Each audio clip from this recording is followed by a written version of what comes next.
Hey everybody, it's Jeff here. We're back. Bet you didn't think that was going to happen like that, did you? But yeah, we're back with another update on the 1350 TOS USS Enterprise 2.0. And what we've got is this is the starboard side of the ship. Laying down here, I've got the lights in, as you can see there, we've got that 5 mil bright white light, and what that will do is, similar to over here, or the exact same as over here, it will power the spotlights, replicated on the side, of course, and you have to forget these hot spots here. But, you know, it's difficult getting wires and illumination inside of that, especially when you didn't have what you need. I swear, from here on out, SMDs and these little tight spaces and stuff, that is the only way I'm going. I should have went there at end, but, you know, thinking just wasn't one of my strong suits on that. But anyway, back to what I was saying, that bright white LED. I've got two of them right here already in for the nacelle pylon.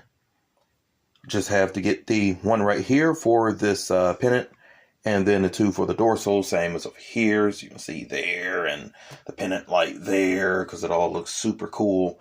But yeah, they've got the warm white lights installed. It's actually, with this side of the engineering hull, far simpler than the port side, which I decided to build and put, you know, everything in, like the shuttle bay and the additional SMD lights for those three, and for this dome back here, and then for the lighting in the rear of the ship, and as well the deflector dish, which, you know, look at that thing right there. That is just super cool. You know, that would be lit. NX01 is lit right there. Forget the seeds. I'm trying some planting here. Get off of there. Disgracing the no, actually hydroponics would be a big thing in the future. But yeah, the deflector is lit on here, and yes, of course, you know, per our timeline, me living linearly, this came out before Enterprise 66, 2001. So, of course, they would have modernized technology, but still give it the retro flair, so it still had the dish in the front. So, there we go with the navigational deflector dish. Just have it lit, because if it was designed now, but with the same silhouette, that thing at L would have some lighting behind it.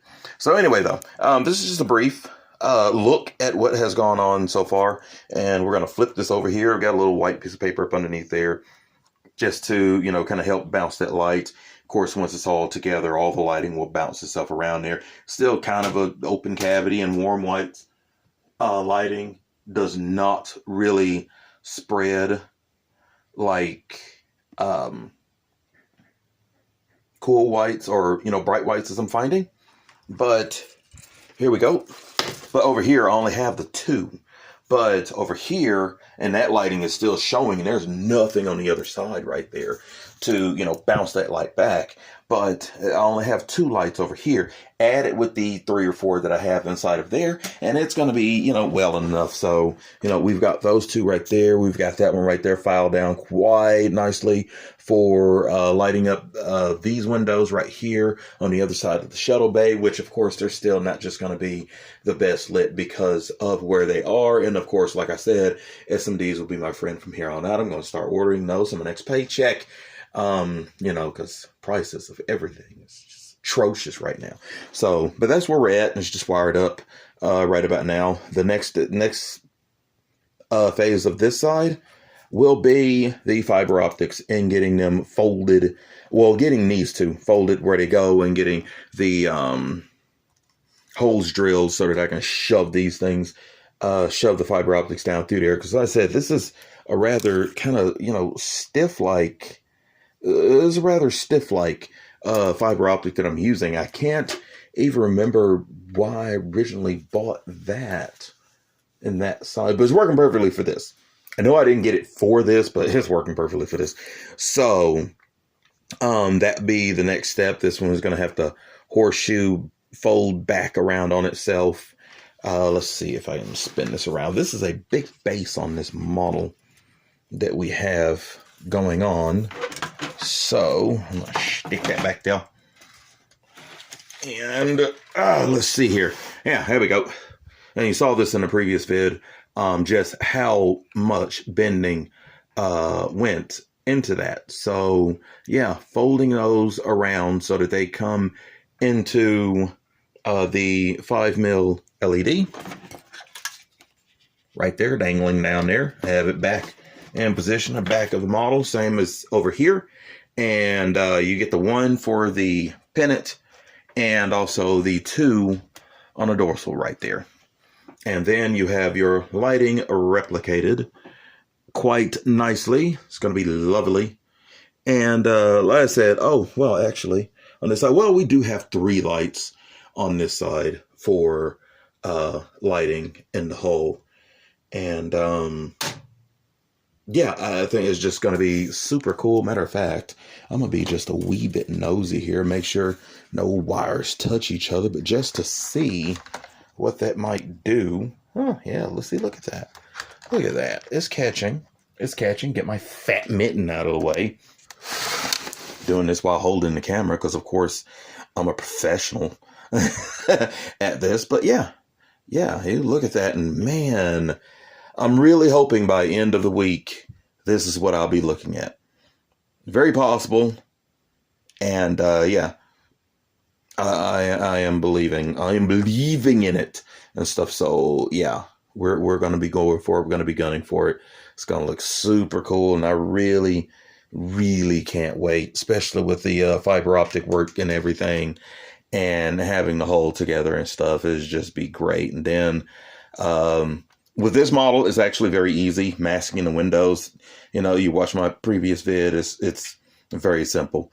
Get the window width, get the window height, and all of them are the exact same, with the exception of the few small circular portholes.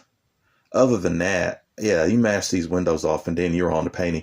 We'll have the added addition for the spots and stuff, even though, you know, they are fiber optics, but the one that the pennant and up there on the dorsal are flush. These back here are not. So actually after it's painted, they'll be clipped off, which you kind of do. The reason why those are flush is because of the direction I need the light to go.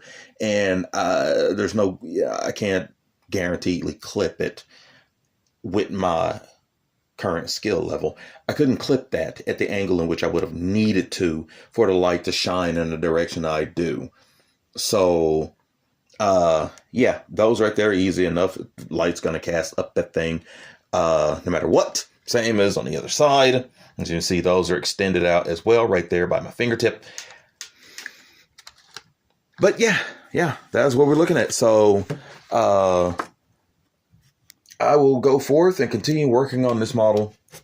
Those of you out there building models, continue building. It's nice to be able to get back into the swing of things with this. It feels really good.